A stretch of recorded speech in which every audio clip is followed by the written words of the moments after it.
Hey there, fellow agents. We are here for another Mask episode where we typically just run it down like an old football game on an AM radio and just kind of go through the play by play, almost have the script almost running it down. But it's fun because we get to comment as we go. I think one of the next challenges is where we somehow integrate either Hangouts or Skype or maybe that Zoom meeting Hmm. where we do agents watching Mask and we do the play by play like we did before.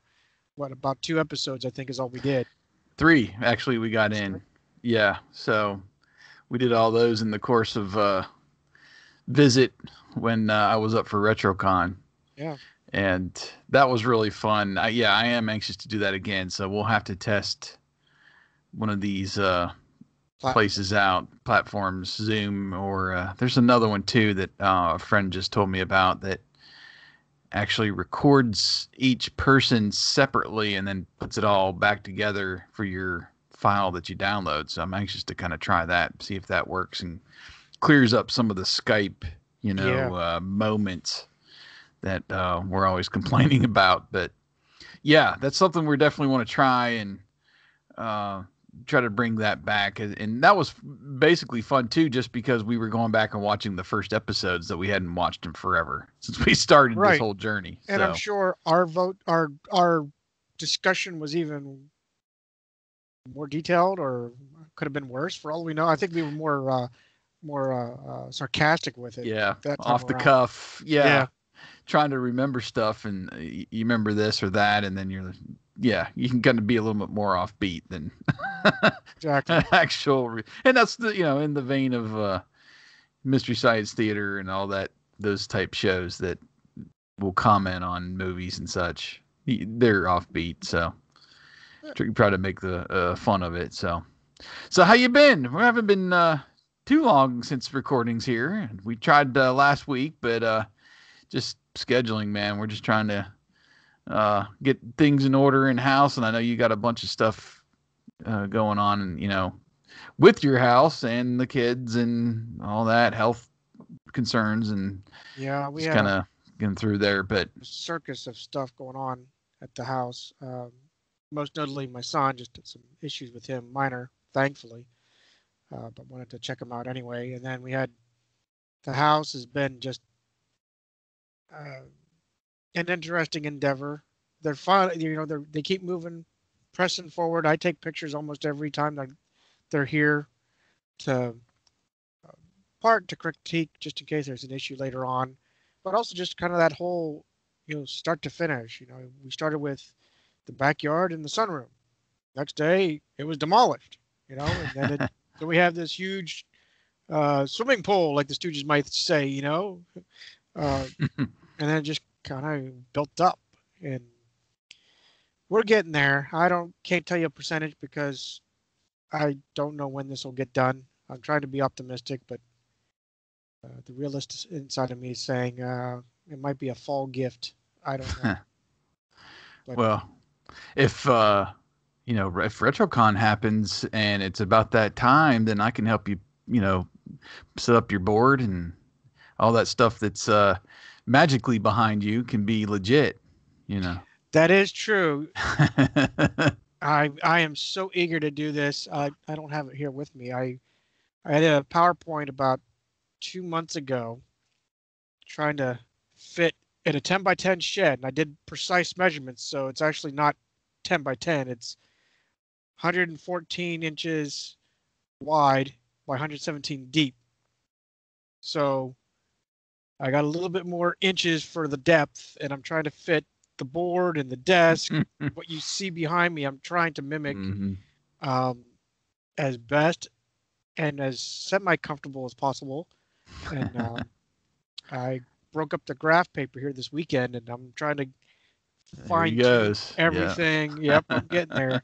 It's a long ways off. I would love to have you here, but even setting it up, I got to cable the thing. I got to solder the sucker. It's Yeah. it's an endeavor. That's why I told you I think it's gonna be like Christmas of 2022 that it might see. Maybe next RetroCon. Yeah, RetroCon Yeah, next year.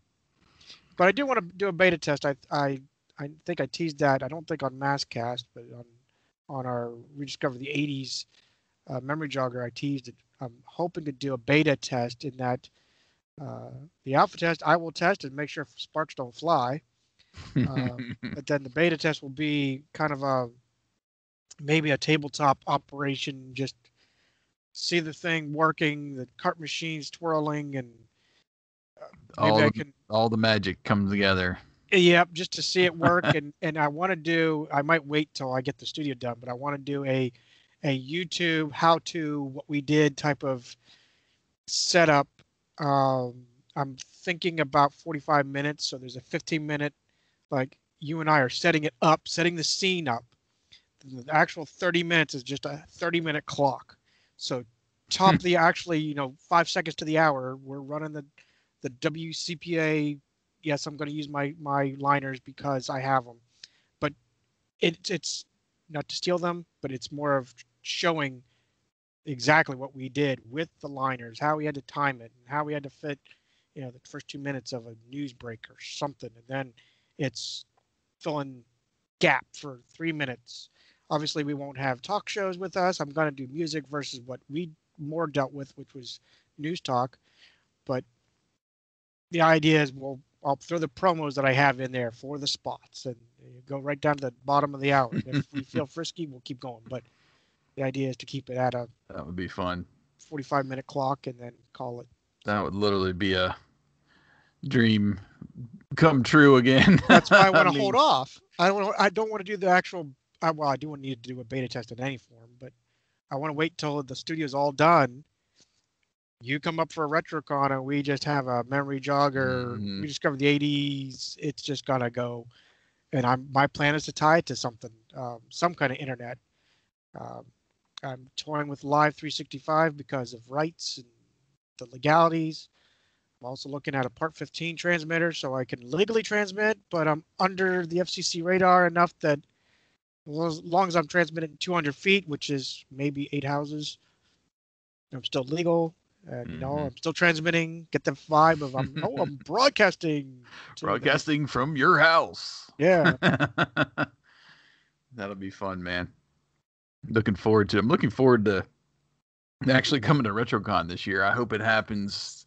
They've started teasing it already. They've got one guest announced, which is the greatest American hero guy. I can't remember his name, but I think this is the 40th anniversary of the show. I think that's right. Early 80s. So, yeah. 40th anniversary of the greatest American hero. And he's going to be there. So, fingers are crossed. Hope that comes to reality again, because man, I'm itching to dig through some toys, man. William Catt. It's been too young. William Catt, thank you. That's who's coming to RetroCon this year if nothing gets delayed because of restrictions and COVID. I know Tony and his gang are, I'm sure, working out every little detail. Knows he might be wearing a Ghostbuster backpack, but it's the sterilizer sprayer. Hose it down. Yeah. Anybody not wearing a mask, hose them. I have the Ghostbusters 2 in my head where they're they're doing the slime can. Right. Yeah, that's what they say when they get to hose them. Yeah, the squirrely guy there. Awesome. What's his name? I want to say Yakov, but that's not right. So, anyway. It's something like that, yeah. Janosch. Janosch is yes. it? Yeah. All right. Well, back to the subject at hand. We've got a episode review coming up of number 61, Treasure of the Nazca Plain, and we'll give you all the behind the scenes here of us recording the podcast. If you don't listen to the podcast, just a reminder, go check it out, because I do put in clips from the actual show. If you're just watching us here on YouTube, it's a lot different experience when you actually listen to the podcast. So just a quick invitation, if you have not, to go check us out, subscribe to us on MASKast in your podcast app. Okay. Well, are you ready to get rolling here? I'm gonna get a drink. Yep, I got mine. My little sip. All right. Well, here we shall go. MASKast episode 78 is here, featuring another episode review of the Mobile Armored Strike Command animated series from 1985.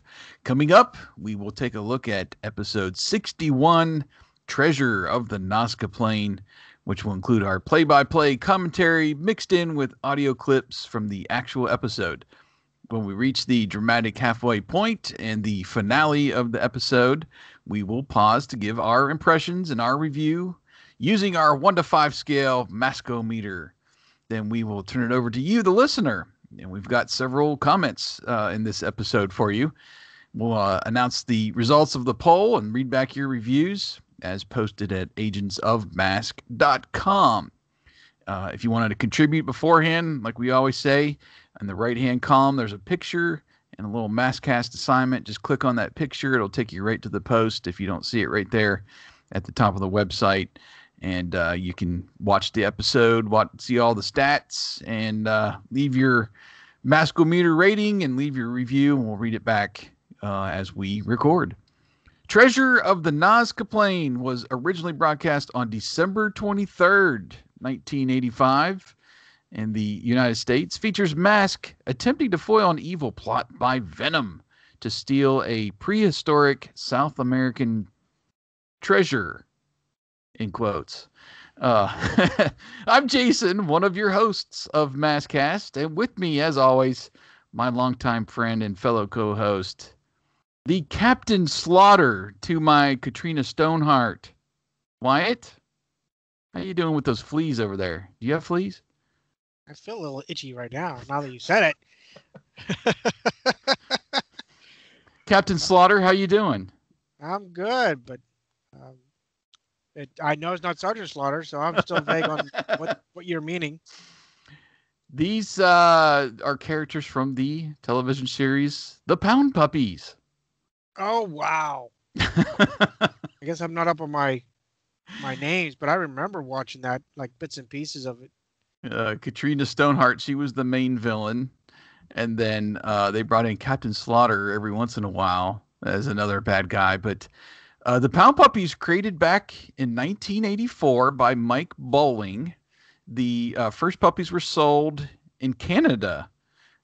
Irwin Toy in Toronto, Canada was the first manufacturer. And then Tonka are the ones that introduced them to the U.S. market. There was a television special in 1985 by Hanna-Barbera, and then that spawned into the 1986 animated series, which lasted for 2 seasons and 26 episodes. There was a actual feature film in 1988 that was released to theaters. It did $500,000 at the box office. Pound Puppies and the Legend of the Big Paw was the name of that movie. And then I actually my daughter started watching the 2010 animated series from Hasbro. I want to say that was on I've seen it. Amazon, or maybe it was Netflix. It was actually on. I think Netflix. Yeah. That one ran for 3 seasons and 65 episodes. And yeah, that was very interesting. There were some voices in the 2010 remake that I definitely recognized. But the 2 characters I mentioned, Katrina Stoneheart was played by Pat Carroll. Pat Carroll was the voice of Ursula in The Little Mermaid. And she was actually the grandma in the Garfield specials as well. So she had many television and voice appearances dating all the way back to the 50s. She's still alive, actually, 93 years old. Captain Slaughter was played by Peter Cullen. Yep. A very Optimus-like voice, if you go back and listen to that character. It was basically the same voice. And then Katrina's cat, I think it was named Catgut. The voice mannerisms for that, of course, were played by Frank Welker. So the voice cast for both series, the original Pound Puppies, besides those, you had Dan Gilvezan, who is Bumblebee and Spider-Man and His Amazing Friends. You also had B.J. Ward, who was it Scarlet in G.I. Joe? She was Scarlet and B.J. Ward. I think she's Princess Allura from Voltron. Yeah. And then another character, Bright Eyes, was played by Nancy Cartwright, who was Bart Simpson. Yeah.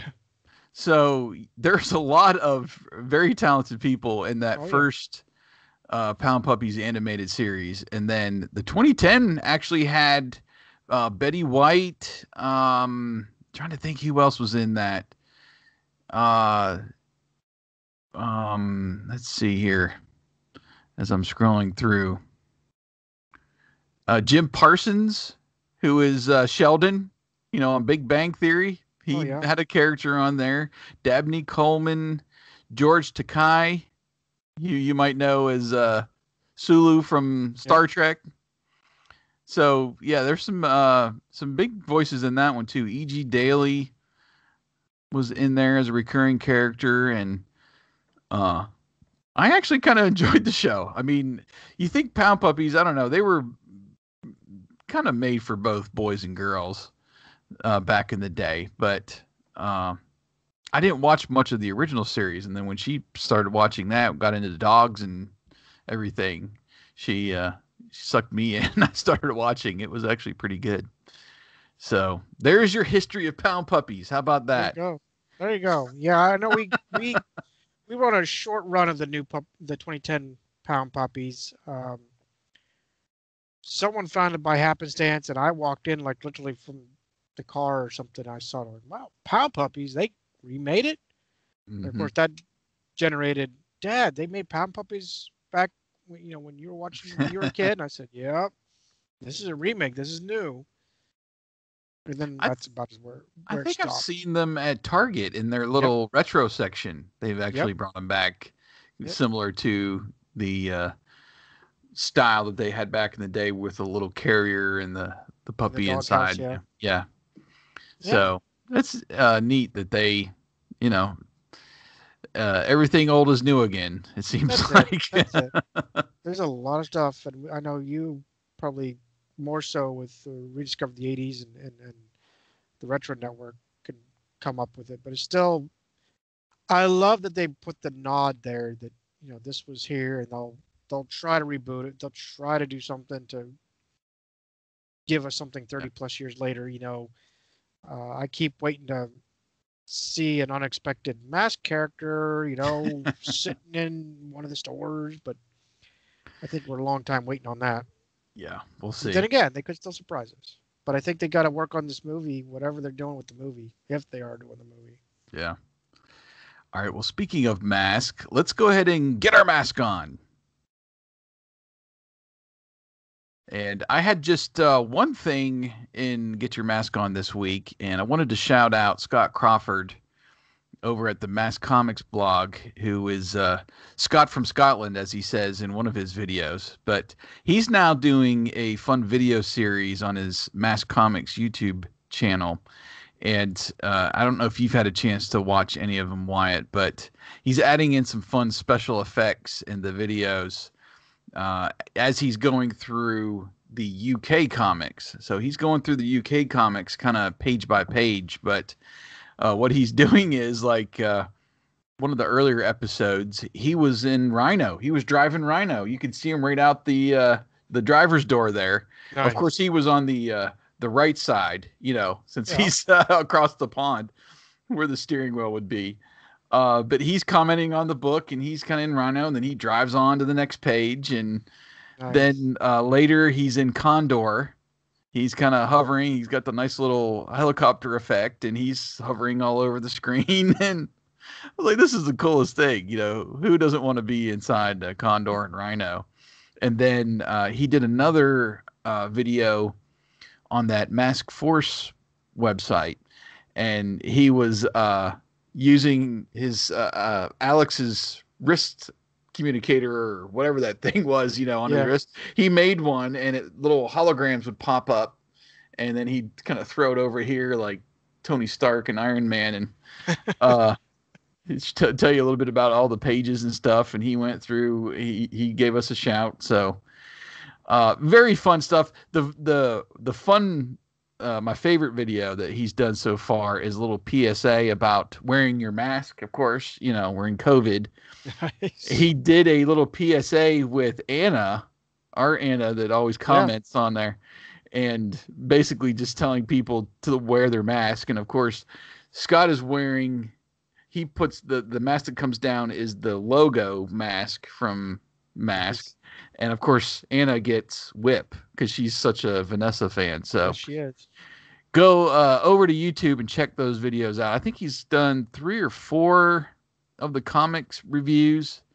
And then there's, like I said, there's some other videos that he's put together on the I think it's called Mask Comics, or maybe Mask Comics blog channel on YouTube. I think I have put it in our profile as well. There's a place where you can share other Yeah. channels. But that's been really fun, and kudos to him for coming up with something unique that he can share with the mask community. Anything you've got on Get Your Mask On over there? No, unfortunately, no. I haven't seen Okay. anything mask news Well, related. that's quite all right. I haven't been had a chance to do too much, but yeah, I meant to mention that the last episode, and I didn't want to forget this time to give Scott a shout. So, That's great. And I know there's a few more people that have popped up with new Facebook groups mhm. concerning mask. And that's great that we have more fellow people that are just intrigued with mask. I know there's that guy that has a 3D printer. Name escapes me. He's just going to town on his 3D printer with Mhm. anything and everything, like a 3 or 4 stories deep complex, Boulder Hill complex with everything, the whole Yeah. shebang, the Voltron table we call it, and the masks. Now he makes different masks, some that light up one way and ones that light up a different way. And Cool. he's gone all to town with these things, and it's just impressive. There's another guy that's modifying Thunderhawk, like the toy Thunderhawk, and they'll like um, get it all silver painted or pinstriped, but it's still Thunderhawk. It still opens up just like everything. He really gets into the details, and it's actually fascinating that these guys just are creative with it. we need Uh, a uh, we need a Thunderhawk paint job on a DeLorean model. Nobody's ever done that yet. no, but they try to spoof that on one of the commercials. They Remember? did, yes. That's right. Back in the day.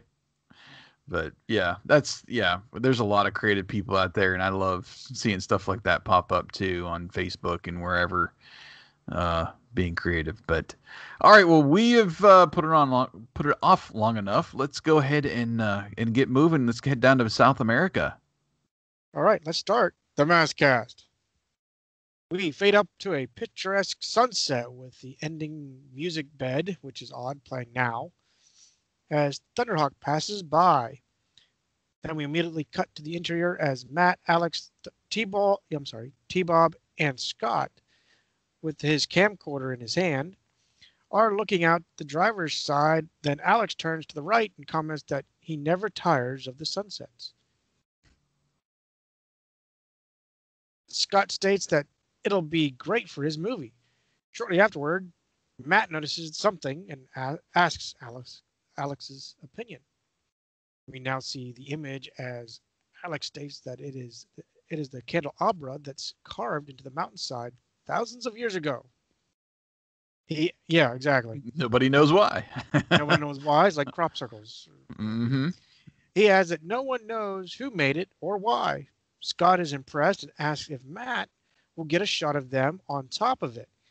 Matt states that. Let me try that again.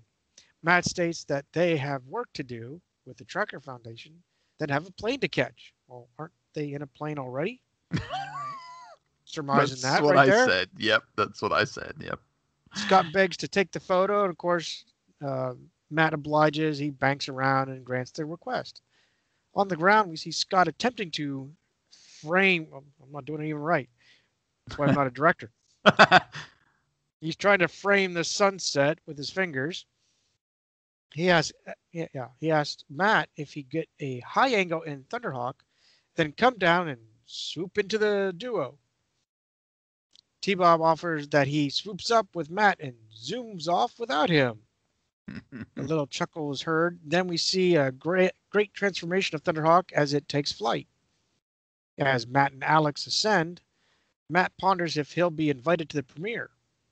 Of course, then Alex comments that he'll probably need a chauffeur as they have a little chuckle. And Now, Alex begins to. I'm sorry. I Yeah, don't mean to interrupt. I wouldn't leave those two alone for 5 minutes, let alone on the side of a cliff. That was just kind of weird to me. Just to see, oh, we'll drop you off and take off, and there they are all alone, you know. that's well, we see that this protective dad oftentimes is not so protective. He just dumps them off on a street somewhere or on the highway. Back alley, yeah. And now you're dumping them off on the hilltop. Now, granted, you are in Thunderhawk. You got the aerial shot. You can kind of surmise that it looks kind of clear.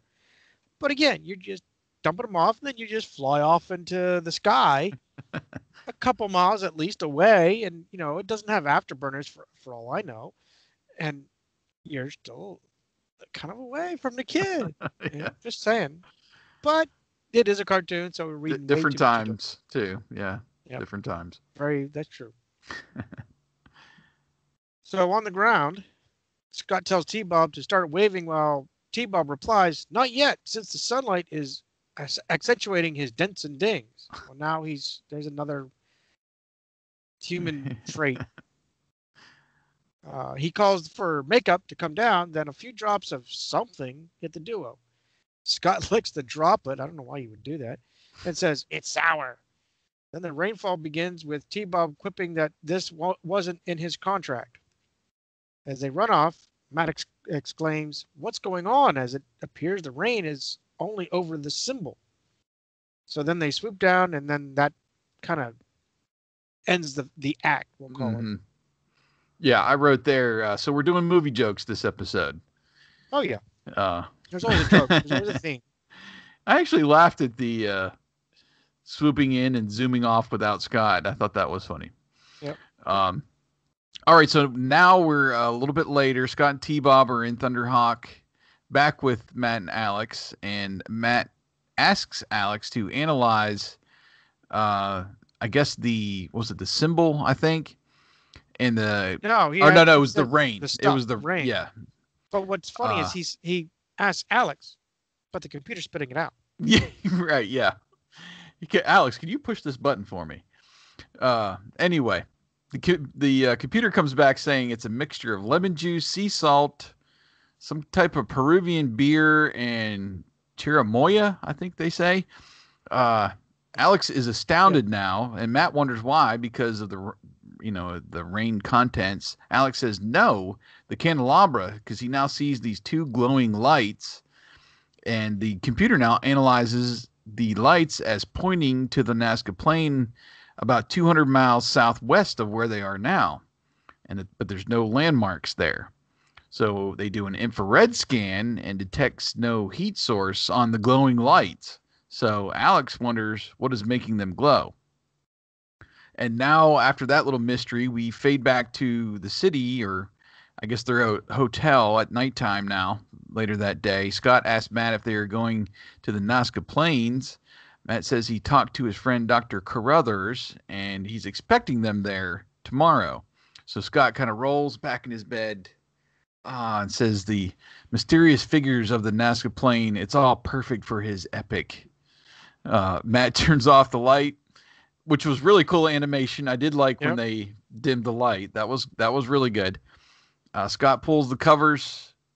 Scott pulls up the covers and rolls over, saying the sacrifices he makes for art to T-Bob. T-Bob hops up from his bed, wondering, Art? Who? Like he was talking about some guy named Art. But he gets no answers. And then we see T-Bob's eyes glow a couple times before he lays back down. Did you notice how exaggerated Scott's breathing was? I realized they were trying to at least animate that he's breathing, but it's like, even in movies or something, you see a little bit of movement. It's like, I missed that altogether. It was Yeah. just a real large. I'm like, gee, what's he inhaling? So we cut outside now from them going to sleep, and Alex is on the balcony, and Matt walks up saying there's some kind of mechanism that must have been used to spray that stuff on the candelabra, and he wants Alex to check out any local companies that rent farm spraying equipment tomorrow. Alex gives him the nod, and then we fade back to the next morning. Right, where Alex hands Matt a sealed envelope and advises Matt of his query. Why would you put it in an envelope? I didn't understand that either. Yeah. There's Just only tell him. one Just company tell him. called V.E.N.O.M Manufacturing. As Matt reads the name, he looks up and states V.E.N.O.M. Then asks, does that sound familiar? Then T-Bob quips, vermin? I got a chuckle on that one, actually. Matt replies, close enough, Venom. Next, we cut to Thunderhawk racing down the road where the computer state's interface to M.A.S.K headquarters is secured. So, see, this is where they mess up. You know, when they fumble the words or satellite link to M.A.S.K computer, they could be doing scenes like this where it's kind of in transit. They could have saved a lot of my markdowns from that, maybe yours too, just for that little thing. But we're saying this 40 years later. Matt commands select the best agents for a mission in the plains of Nazca in South America. Very specific. As the computer begins to name assignments, the display rapidly flips through a few of the agents. Did you notice that? It was Yeah. I'm cycling through. Okay, now it's this guy. They've done that a couple times before, but I kind of like that where it is like you see a bunch of it throws you off at first because you're not used to it doing that. No, usually you're right. It's right at Bruce. Right there. But it's like it's almost like a cycle, and it's cycling through all the agents, and then boom, lands on Bruce. Right. I don't know. I thought it was kind of neat. Which he is right. Bruce is the first one up. Engineer and design specialist, vehicle codename Rhino. Mobile command center essential. Bruce is working on a remote control tank in his home. Nothing. I mean, he just gets up. There's no jokes. There's no running away. It doesn't explode and gets his house on fire. Mm-hmm. It's nothing. It's just a little what his daily life must be. And I caught the bad watch alarm. Yeah. And I thought it was funny. All of these call-ups, they seem to be honing in on the vehicles.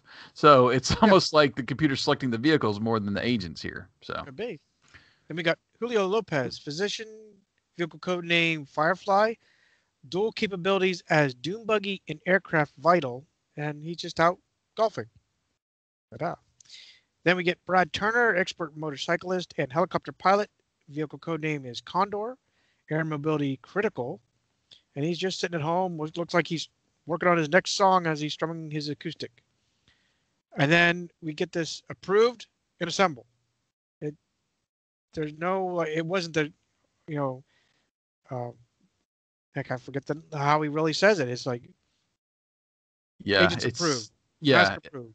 That's right. Assemble mobile armor strike command. Just approve. I don't even know if we got assemble. I think we just got agents approved or something. But no, he says approved and assemble.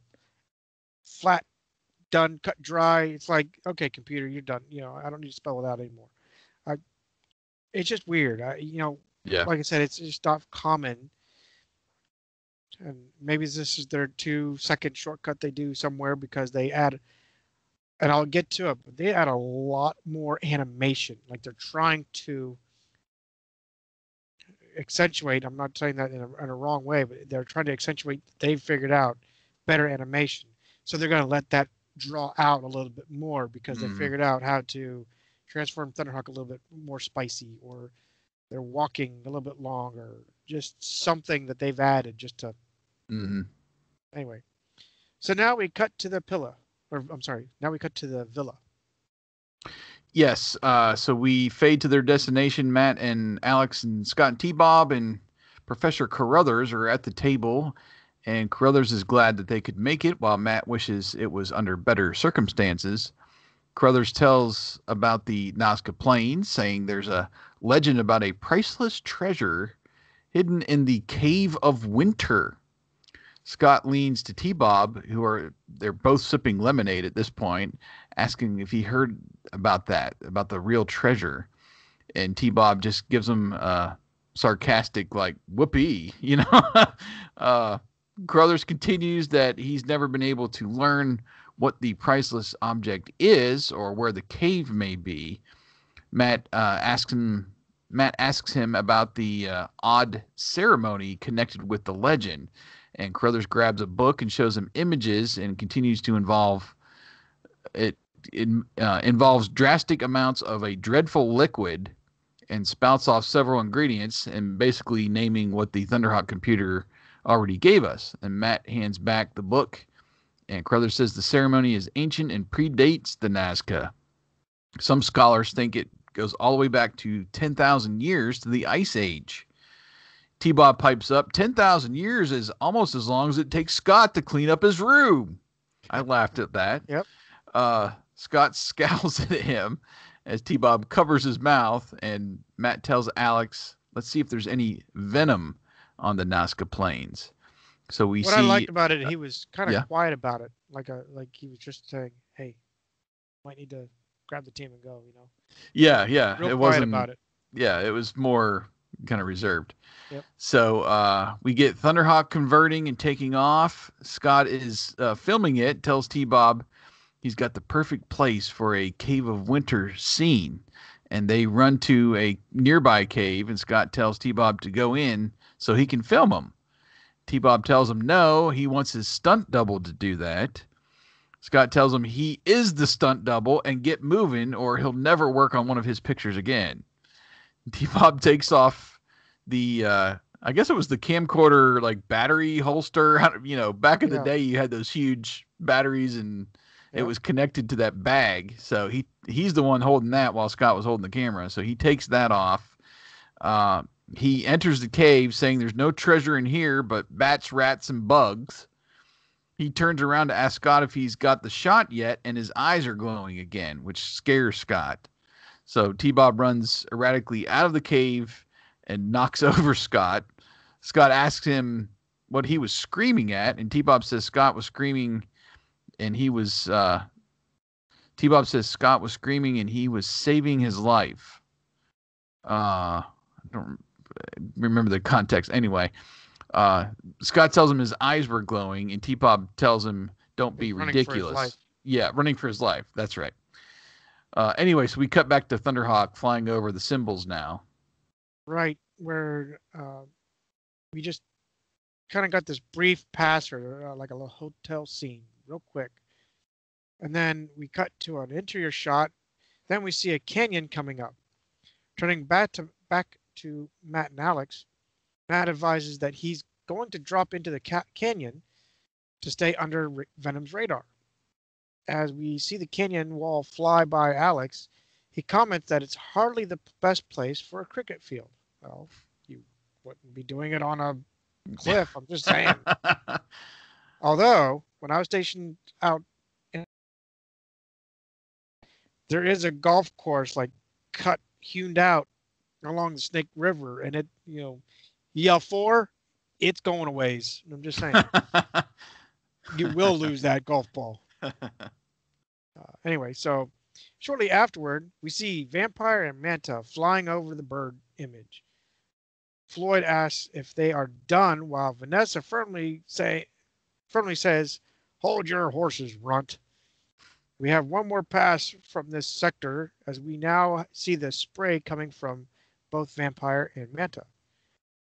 The spray falls on Thunderhawk, with Alex instructing Matt to follow that yellow rain. Isn't that like you're not supposed to eat yellow snow? Anyway, Matt states that he can't see. The windshield's blurred. He instructs Alex to lean out and give him instructions as he can't see a thing. Then the mask comes down, no instruction. Alex leans out, wipes the visor glass, and then we see him jaw drop as it appears that they are about ready to fly into the hillside. And that's where we break to our commercial. They heard of windshield wipers? Well, that's the thing. And then the all-knowing Spectrum, right? Where's the see through the rain option? That's exactly what I had. So the halftime drama really was not feasible for me. It was No. probably the worst thing of the first half of the episode. They just needed some more detail. Like I said, use the windshield wipers, or say it was too thick or cloudy or something for the wipers to work. And then exactly what you were saying, Spectrum should have had a feature like infrared or something to help Matt assist with the terrain. But we've got to have some kind of drama anyway. But uh, the other thing, I was just like, well, just pull up, dude. Get up out of the canyon so you're away from the walls and everything. I mean, how hard is that? So I don't know. I think they could have come up with something better there. The animation was okay. The sunset scenes were neat. The lights out scene I mentioned, that was really good. I was kind of getting, and not in a story way, but in a animation way, I was getting a Panda Power vibe regarding the vehicle movements, and it was just kind of choppy and bouncy the way that they were drawing the vehicle and the movements. And I did not like that sound, the Thunderhawk sound. It's kind of that whistling through the air. I believe they used that in Panda Power too, which kind of knocked me down, but I'm not a fan of that. But as far as the story goes, it was a slow build, but you had the mystery of the rain, you had the glowing eyes, you had this cave of winter dating back to the Ice Age. This all sounded great to me. Venom didn't show until halftime, which was okay, but their story had better be revealed, pretty quickly after, the halftime and everything. I was ready for that just to kind of kick in. Also didn't mind the Scott and T-Bob story with the filming a movie. So far, it kind of added to the story and mystery a little bit, the little cave scene and just I don't know, they need something to do, and instead of being chased by bears and stuff like that, why not film a movie, So a question here, by choosing Bruce and needing a mobile command center, would you say that Rhino is essentially a two-man vehicle? It should be. I mean, but even when Bruno's typically called, Bruce, when you hear Alex tied to it, Alex Command Center Commander is usually what he's called. It's never like backup pilot or backup driver or co-pilot, whatever. Yeah, it's always a Rhino Systems Commander. That's what Alex is when he's riding in it. So I always think it is a two-man complex. You got someone having to drive it and someone having to run the computer, just like Airwolf. You had the backseat computer person. And that's what I was just kind of thinking too, because the toy came with both of them, right? Bruce and Alex, and there's times though when there's only one, and they only have one person for Rhino, so and they don't use them as well as they could have. Very rarely do we see the command center. Very rarely do we see, even as a weapon, ramming and the stacks and then the missile launcher. You don't see. I'm giving it away a little bit, but we see that a little bit more in action later. But it's so seldom do we get to see full on what Rhino's capabilities really are. They're either mostly sitting in the back, or they're just driving and using the stack lasers, and that's it. I remember one scene. It was a panorama I did, and trying to remember which episode, and they actually had the stairs that go into the command center part, right? And that's where I was like, we need more shots of like Bruce getting out of the driver's seat and that back part transforming, the stairs coming down, maybe Alex coming out of the command center part or something, just something like that. So we know that they're not just both riding up front all the time, and somebody like Alex could be, pulling off some things in the mobile command center, more or less. So, like I said, there's some episodes where you get two people in there and some it's just one, but that's kind of came to mind as they were wanting a mobile command center. Just a couple more things. We just needed more with the call up, I think, like you were alluding at. It only gave us their situation. There was no funny moment. We needed that little funny moment. You know, Bruce could have had the tank run into a table or something, Right. and broke it.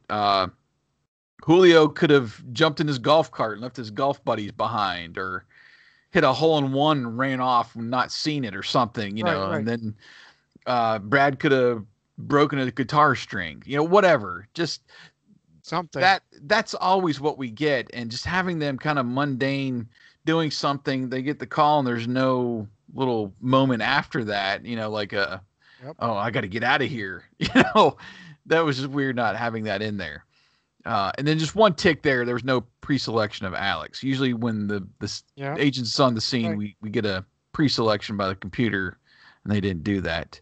And the other thing that didn't sit right with me is why Matt let Scott film Thunderhawk and its conversion there. I know this kind of predates the internet and social media, but you're filming like the secrets of M.A.S.K and its Right. capabilities, you know. I agree. So that just it hit me. I was like, okay, so you're letting Scott film all your tech and all your secrets from this supposedly, you know, like secret strike force. So anyway, that just kind of sit different with me. Anyway, my rating, I dropped it down 1 point. I'm at a 4 at halftime. Oh. So Well, I was impressed with the animation.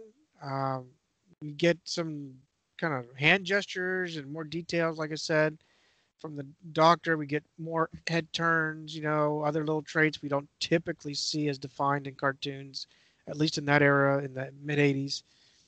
Um, the plot was there, like you said, but it had to build to it. As we now kind of just now see Venom is now in the picture towards the end of the halfway point here. We know that obviously we know Venom's involved. They're always involved. It's just part of the name of the game. But it's kind of why. What what are they looking for? And we kind of get a glimpse right there at the table that there's a treasure, but that's really all it is. Um, would have liked to see some kind of hideout bickering that typically happens with Venom.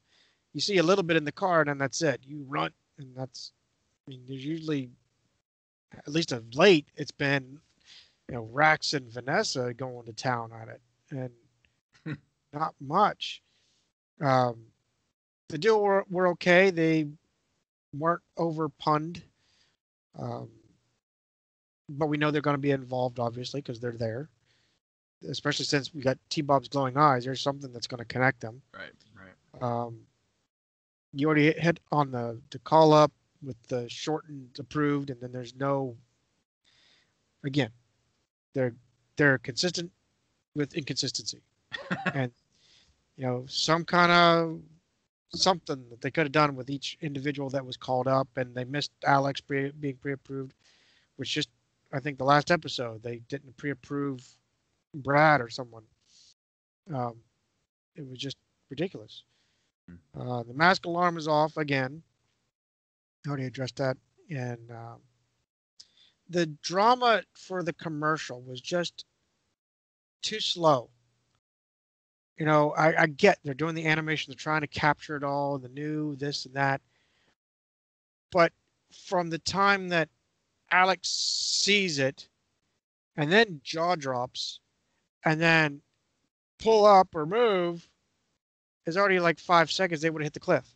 Yeah. So they could have done something that a little more stress about it, or Right. the wipers are jammed. Something, make them something. excited. That last lack of like emotion or anything coming out from either of them, other than I can't see, and then whatever he says right before the end. There should have been some more kind of back and forth there. Well, I really worked hard to get it above a 3. And I mean, I worked hard. The animation is what got it, but I'm at like a 3.5 right now. Okay. I was Below trying to do me better. for once. Wow. Yeah. Okay. So all right. Well, that brings us back out of the commercial. Right. So we are still seeing Thunderhawk barreling towards the cliffside. Alex shouts, "Hard left," and Thunderhawk turns away with Matt using the steering wheel. We've seen this before, uh, and I like that. I like you kind of See the see, function. yeah, you see it function. There's also almost like a gripping function. So the passenger door laser kind of scrapes the wall, Yep. the side of the canyon, and it starts to descend towards the bottom. And then Matt kind of grips the steering when we see him, almost looks like he rotates it forward, Like a which, motorcycle throttle. yeah. And what I'm gathering, because the next part of that was the spoiler like flap starts to turn. Yep. Right. Yeah. And then land at the bottom. So we're getting some details here on how Matt controls. He steers it like a steering wheel. He's got a rotation function for the flap. So Yep. I mean that's very fun information to learn. So I was glad to see that. But we see him the flap turn and then they land on the bottom, very rocky. Yep. Matt breathes heavy. He removes his mask. I mean that was all good, and asks Alex if he's all right. Alex hesitates and slowly gets out, and then he says that he wouldn't hire Matt as a parking attendant as they both grin at each other. I was like, well, that wasn't really necessary. From above now, we see Vampire and Manta land near Outlaw, and this is finally where we get some of the agents here together. We see Mayhem and Nash Gory. All the agents kind of gather around Gory with this hose in his hand, and he asks them what's been taking so long. Mayhem's really mad. So Vanessa tells the twerp to pipe down and fill it up. And Mayhem tells them they're behind schedule now. And Malloy says he hasn't stopped working, so don't look at him. Vanessa tells him not to worry. No one ever wants to look at him. Yep. Then we get Mayhem saying he doesn't know how many more clues they need to follow to find the treasure, but the only thing holding them up, and he points his finger, is those two, like Vanessa and Floyd. So, not amused, Vanessa asks him, "What's the hurry?" She doesn't see him up there, and they kind of scowl at each other. And this is fun. I mean, this is Vanessa. There's times where she's almost like, I don't know. I kind of think she's Mayhem's second in command. But there's also times where she pulls that like Starscream and will butt heads against them, as if, Mayhem's Megatron. But anyway, they kind of scowl at each other, and just about as Mayhem is ready to tell her off, Malloy shouts Mayhem's name and points to the computer screen. And we see this bird shape is showing on the screen, and Gory runs up. He pushes the two agents out of the way and exclaims that his infrared gadget works. And Mayhem tells them, "Let's go." And we cut back now to Scott riding T-Bob on the open highway. With a different sound on T-Bob. Yeah. It's not the little, one or two cylinder engine. It's I don't know what it is. Reach Matt. He states that he hasn't been able to reach his dad for a while. T-Bob replies that maybe they're out to lunch. Then finally Bruce responds. Scott first thinks it's his dad. Well, it's the same voice. True, yeah. Yep. But then Bruce clarifies, stating that they are 15 minutes out. And now we cut to the transport plane, and then Scott advises that he hasn't been able to reach his dad all day. As the trio in the transport plane talk to Scott, they're not a pilot because they're just kind of huddled around. I guess so. Or his buddy, the one, or not buddy, but Dusty got to control, yeehaw! I don't know. Just kidding. So Brad responds saying they picked up Thunderhawk's homing signal. They'll be in touch shortly. He informed them that they need to tell him that T-Bob's eyes are glowing. They glow from this mystery rain, and tells Brad that it's important. So now we cut back to Matt and Alex, and it looks like Matt was carrying Alex. Before, when you said it, it just looked like he was dazed, and I sound like he got winded. You kind of hear this gasp of he's trying to gasp for his air. Well, there was climbing, I guess, supposed to be climbing out of the ravine, right? Right. So I guess that's why he was winded. I don't Could know. be. But the animation wasn't good to show No. him any like climbing motion or anything, No. Anyway. So Matt states that they should be able to get better radio reception now. Matt attempts to radio the transport with Bruce responding and tells Matt about the strangest message from Scott about T-Bob's eyes glowing. Matt ponders for a second, then instructs them to get to them ASAP. Well, aren't they all ready? Just saying. Matt now removes his mask again. Alex didn't hear the message since Alex removed it just prior to the conversation. Matt walks over and looks at the bird image and concludes that the rain ingredients are mixing with the phosphorus in T-Bob's eyes, causing them to glow. Matt then states that the figures below them have just been sprayed, which means that they may glow in the dark. So Matt now dons his mask and instructs Spectrum infrared on. Well, finally, we get a command. Now there is a glowing object off on one of those images. And now we cut back to the transport plane. Right. Later, the landed transport plane and vehicles are outside, minus Thunderhawk. And we see, which of course is still in the ravine, we suppose. The computer says the direction is northwest now, and Matt tells Brad and Julio to fly that direction, keep an eye out for mayhem. He tells Bruce and Alex to let's get moving. So we cut back to Venom now. The agents and the vehicles are huddled around several circles on the ground with a hole in the middle. And Vanessa asks Mayhem if that is the Cave of Winter. All that work, she says, this is the Cave of Winter, like kind of sarcastically. All that work for a hole in the ground. And Gory pops up telling her she should be lucky to be part of this scheme and that he is.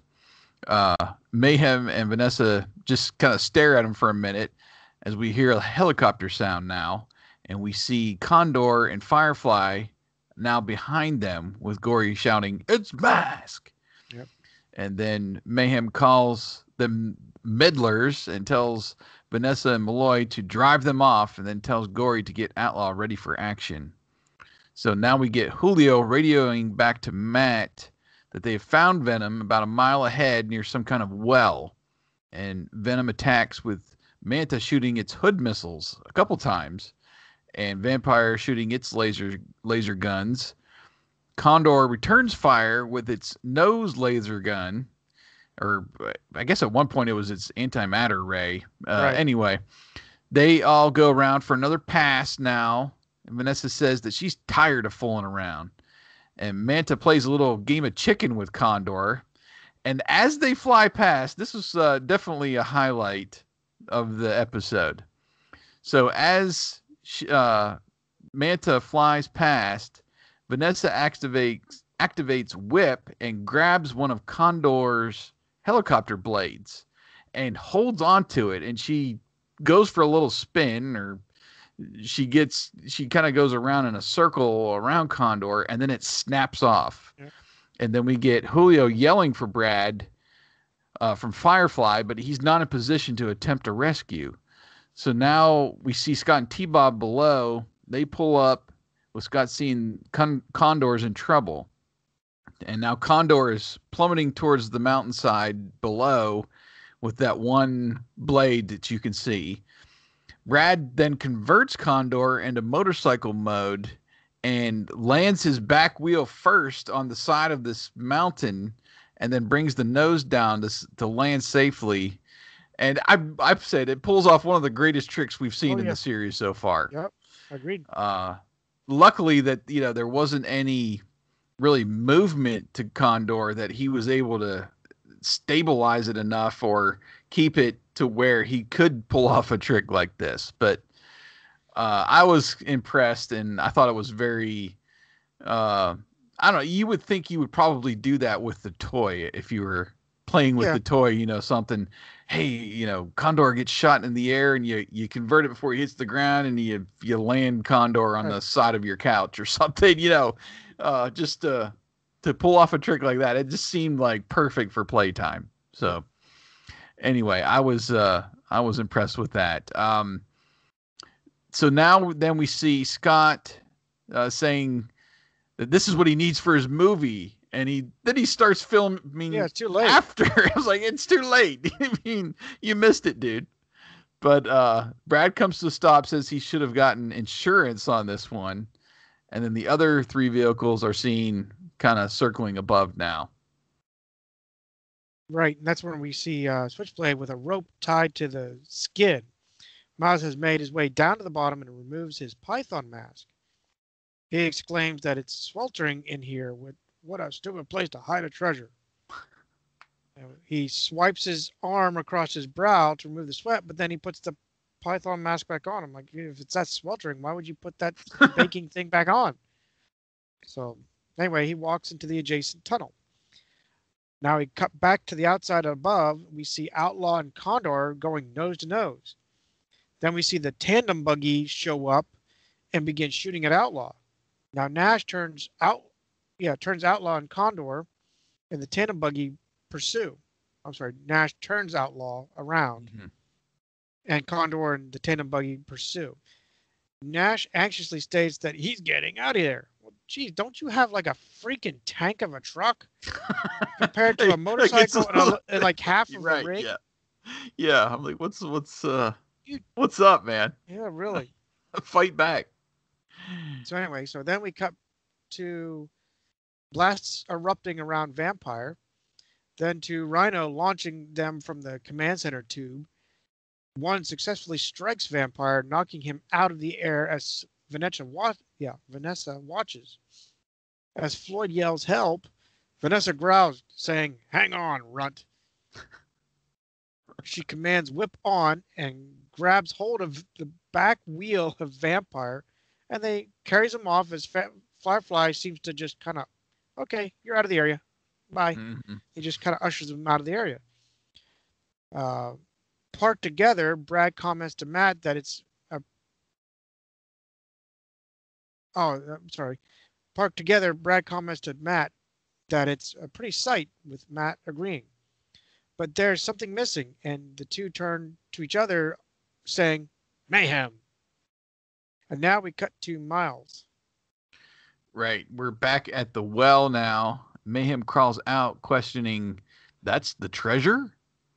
And he sees Firefly overhead, and Matt, using Spectrum hang glider with no command, glides towards the ground and is glowing, his hang glider mode there. It's been a while since we've seen that. Yeah. That could have been pulled off a little bit better, the way that happened. But anyway, Mayhem runs towards Switchblade as Matt lands and shouts his name. Mayhem climbs into Switchblade, but he then looks back at Matt, and Matt says, "You're helpless, Mayhem." He says he'll never get him. Mayhem says you'll never get me, and he shoots a couple blasts of Viper. Yeah. Which is he's actually wearing the Python mask.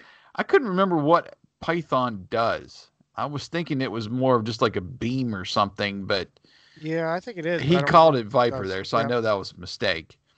Matt dodges the blasts, and Mayhem quickly takes off in Switchblade, converts to jet mode, leaves the scene. And then Fireflies... I'm sorry? I was going to say, Firefly does another usher, like, "I'll see you later, yeah, bye." Yeah. That's why I said Firefly is shown initially following him, but then gives up the chase for some reason. So Scott and T-Bob now pull up with the agents huddled around each other. It was surprising that Julio is there, who was just shown in the sky saying, so, exactly. Anyway, Scott is saying, "Wow, you guys are going to be stars, and he's made the best movie ever." And Matt gives an odd stare and looks towards the well. And now we finish up the episode inside the cave. Right. And we see, at first, the way that they did the pictures is odd. I didn't think everybody was downstairs or down in that well. So anyway, we cut to Matt, Julia, and Brad. I thought the same thing. Mm-hmm. With the pictograms, and then Matt commenting that it's pretty warm down there. Julio then adds that it seems that they inhabited the caves, perhaps during the Ice Age. We then see the duo. That's where I didn't see the connection. Like, Right. People just started showing up somewhere. Bruce and Alex too. Yeah. Yep. Anyway, we see the duo asking if this is the Cave of Winters. Where's the treasure? Now we cut to a steaming pond of water with Bruce stating that the beauty of the treasure is in the eye of the beholder. Alex states that he didn't catch that. However, Mac states, of course, that this is the treasure. Scott says a bunch of water and steam? Big deal. Bruce then adds that during the Ice Age, it would have been a big deal. Julio inserts that the heat would be a refuge from the cold. It's the ultimate treasure. Life. T-Bob quips that he sees what they got. That he sees what they all got steamed over. Then we fade off with a laugh. And Right. now it brings us to our PSA. And we are back at the Tracker Mansion. T-Bob is in an apron, and he serves Scott a hamburger at the table. Tells Scott he can count on him out of his next picture. So we get a little tie-in here. Scott says he can't mean that. He'd be perfect for his next movie, Planet of the Slave Robots. When T-Bob is pretty much his slave. Yep. T-Bob grabs the hot skillet from the stove that he was cooking the hamburger on and motions towards putting it in the sink, which is full of water. And Scott screams T-Bob's name, but T-Bob says, no, it's too late for apologies. And they're trying to continue their conversation, right. But he puts the pan in the water and it steams up and scares T-Bob. And Scott says he was trying to tell him that if you put hot grease in cold water, it might splatter on you and you could burn yourself real bad. T-Bob just shrugs, yep. And we fade to black. At least this time it connected. Usually it doesn't connect whatsoever. Right. So. All right. So you're at 3.5. Where did you go from here? Well, I raised it up a little bit because the animation was still very good. The whole stunt with Whip grabbing the rotor blade and snapping it, and then Brad being able to just plummet and then eventually basically convert and pop a wheelie to give it a nice cushion landing. That was a pretty impressive move. Although it was very subtle, I liked a little bit of the back and forth with the whole Venom crew. I liked that someone got hurt. Alex was a little winded, so you see Matt helping his buddy out, then finally getting into radio contact. But Venom ran off way too easy. I mean, they just chickened out way too easy. That still got to me. The duo, they weren't distracting at all. They weren't full of puns or just obnoxious. It was actually very well kept. I liked the uniqueness of the treasure because it did connect. They said it might, back when he's talking to the doctor, that it could. There's theories that it might have been gone as far back as the Ice Age. Well, now we see why. It was a cave that provided warmth. And I like that. The only thing this is my adult mind now thinking, okay, great, it's warm. What'd you do for food? Did you grow a garden down there? What did you do? But again, this is me reaching for something. But it's I like the concept. It's good. So yeah, I raised it up just a tad to 4. Minor stuff, enough that it wasn't totally bad. I guess I'm the optimist anyway, but first half was a little more disappointing than the last. How about you? I'm right there with you. I landed on a 4 as well. I kept it right where it was. For me, the animation was still a little bit up and down. Like Manta's animation seemed a little bit off, while Vampire's conversion was really nice. So I was still I felt like some parts were good and better than others. I didn't have many roll my eyes moments. I don't remember even writing down roll my eyes. Usually it takes a joke and then the next one I'm like starting to roll my eyes, you know, where I didn't have like consecutive bad puns that I was just ready to be done with. So the only major one was really at the end. I mean, when the steaming, I see why you guys are all steamed off or whatever he said. Uh, that joke, you could have substituted for something like Scott checking his camcorder for the tape and he forgot to put one in, or something like that. Just anything but that stupid joke. That would have been fun to do something like that at the end. And like we said, the PSA tied in with the movie talk. Like you, it was weird because I was like, where did Alex and Bruce go? And then they're magically reappeared in the cave. But I don't know. They made a big deal about having the mobile command center, but they really didn't just use decided to use they used the fifth wheel buggy. Yeah. And I don't know. I don't know. It didn't just the computer choosing the vehicle capabilities and stuff didn't really pay off, I guess. But some of the logistics were off again with Julio being on the ground, like we mentioned, Firefly, just shots before there. But maybe that was supposed to be Alex on the ground with Matt and Thunderhawk, or because when Matt jumped out, I'm assuming Alex was flying Thunderhawk, so you didn't have that that tandem in Rhino like we were talking about anyway at the beginning. But it was interesting enough. Besides Outlaw, when they disabled Condor, they're back on the ground now. So you only have Firefly, and then you've got Manta and Vampire and Switchblade all, well, until Vanessa towed them off there. I don't know. There could have been something where Firefly could have gone after them or something. Yeah. But the Outlaw one was the one that didn't really sit well with me. Mayhem, yeah, he always tries to escape, and Vanessa's having to tow him back to get repairs or something, so she really couldn't do much of anything, so it's best to just kind of just get out of there. So I don't know. I guess I bought into that more than some of the other episodes. But there's just two little ticks that I had. The mistake with the Python and not Viper gripping the wire. And then one mistake I did notice too, I don't know if you caught this, when we initially see the fifth wheel buggy, Bruce is driving. And then as they zoom in to chase Gory, Alex is driving. So I missed that. Yeah, they swapped the drivers from one scene right to the next. Well, actually, it wasn't a different scene. It was within the same scene. They cut away to Outlaw, and it's a different person driving the fifth wheel. So it's just little details like that they can figure out. Because Bruce was in Rhino pretty much the whole time. He should have been the one in the fifth wheel buggy pulling up, and you keep Alex with Mad and Thunderhawk, that kind of thing. But anyway, that they usually screw that up with all the logistics, and agents disappear for some reason, and then they're back at the end of the episode. But I was like you. I kind of liked the story, even though there wasn't like a real treasure.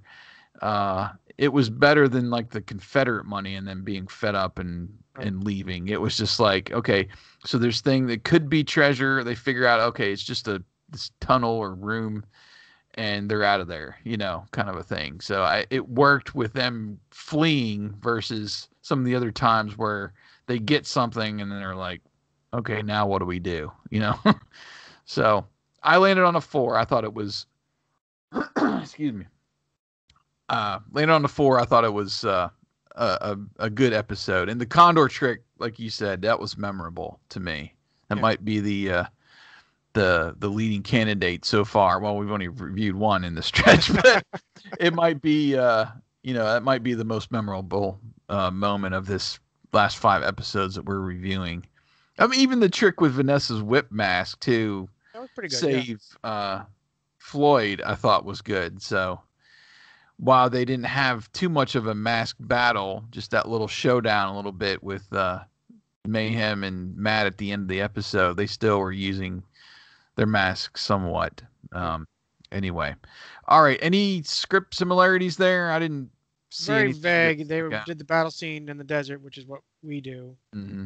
That's about it. But we have Thunderhawk. It takes a bump along a hillside, and I kind of pseudo copied that from an Airwolf scene where Airwolf comes up on a railroad track or something like that, and he does a bump, and of course it knocks out Airwolf. But Hmm.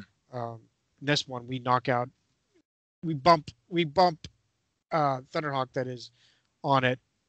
Mm. Just that's all it is. It's just a bump. Boom, boom. Okay. Then we're back on the fight. All right. Well, let's head on over to the Poles. Agents of Mask site and bring up the poll. The poll was 50-50, what I'm showing. Yep. Half of the votes went to a 4 and half went to a 3. So they were in that 3.5 range, kind of where we were at. I stayed at a 4, and you, I guess, did pull it up to a solid 4, didn't you? I did. So 8 votes, 4 and 4 there for the poll. And then we got several comments here. We're going to start with Jope and Simon. The animation was average, and this episode lacked a little more tension and excitement. That's why I gave it only 3 points, but overall, it was not bad. I liked the fight scene and the story of the Cave of Winter. Venom should be awarded a Nobel Prize for doing research and unveiling a site of great historical interest, even though it was not their intention. They were hoping to make some cash with the treasure as usual. If I remember correctly, there was a character called Professor Carruthers in one of the American Mask comic books, but he didn't look like the one in the episode. Hmm.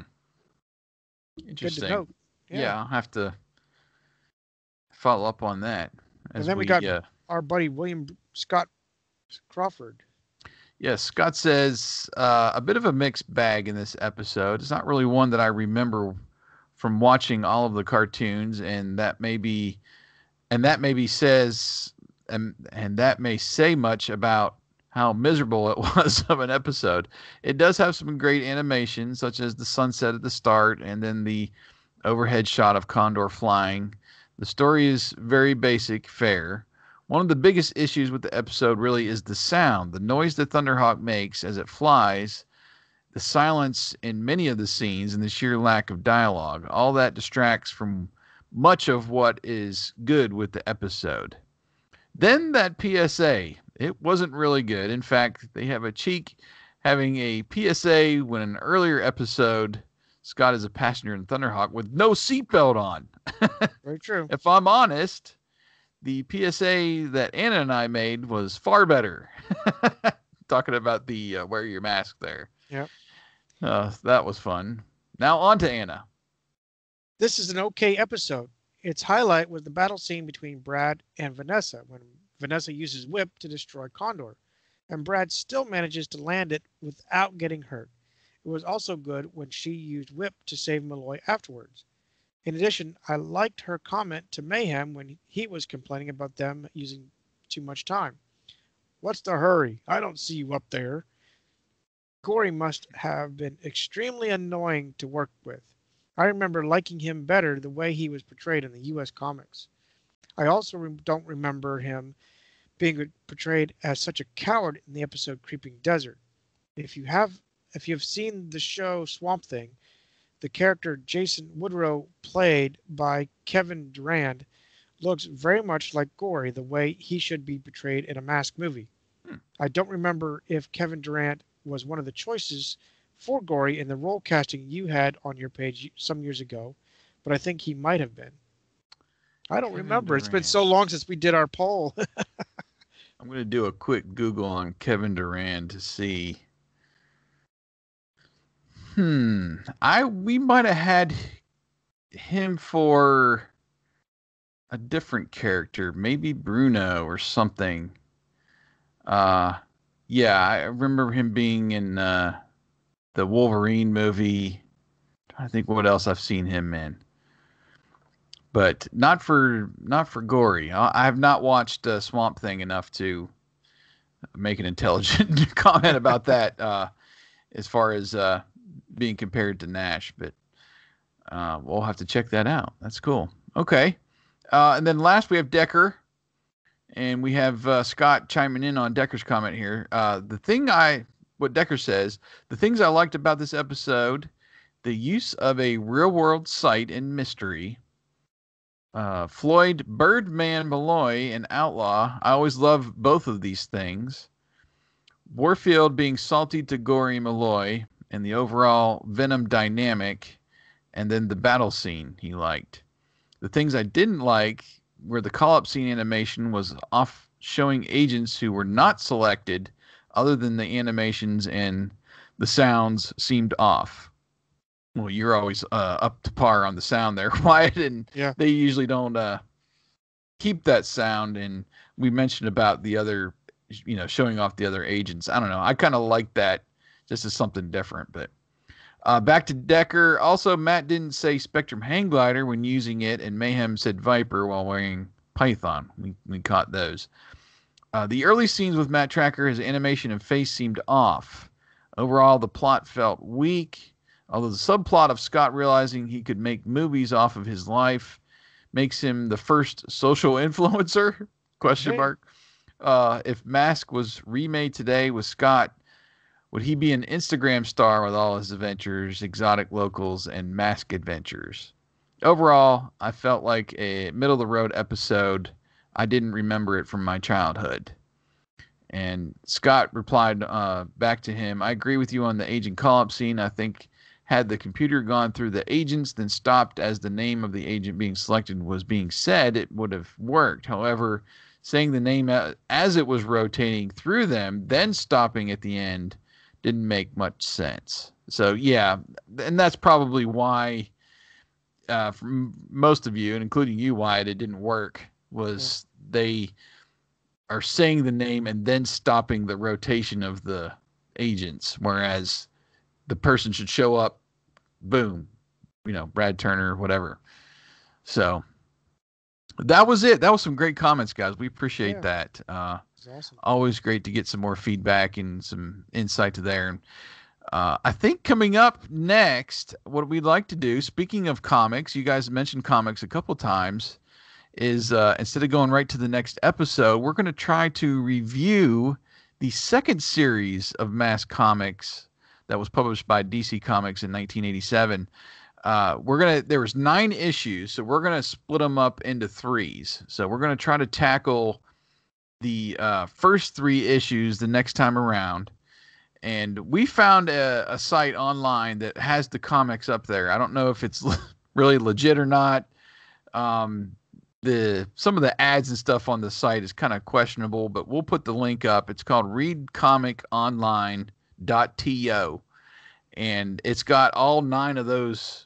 And it's actually got the first 4 too that were issued in the U.S. And it's got all the pages scanned, and including the ads and everything. So we're going to review just the whole book.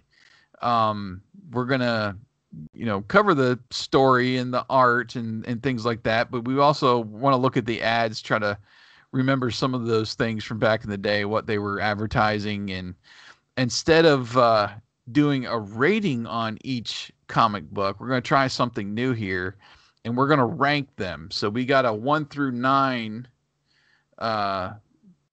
comics here. And so we'll go through the first issue, and then we'll determine, is issue 2 better than issue 1? And we can do our own list, Wyatt, if we want to kind of compile our own list or try to agree. And so then once we get to issue 3, we'll say, okay, well, was that better than issue 2? Or was that better than issue 1? And we'll compare them, and we'll make a list. So after we review all 9 of them, we'll say, okay, issue 7 was our favorite, and then issue 5, and then issue 3, or whatever, and we'll make a list of ones that we recommend you check out first. Or you can just read them all in order. It's up to you. But we have reviewed comics before, so I want to invite you guys to go back. MASKast 28 was what we called our mini comic read-along.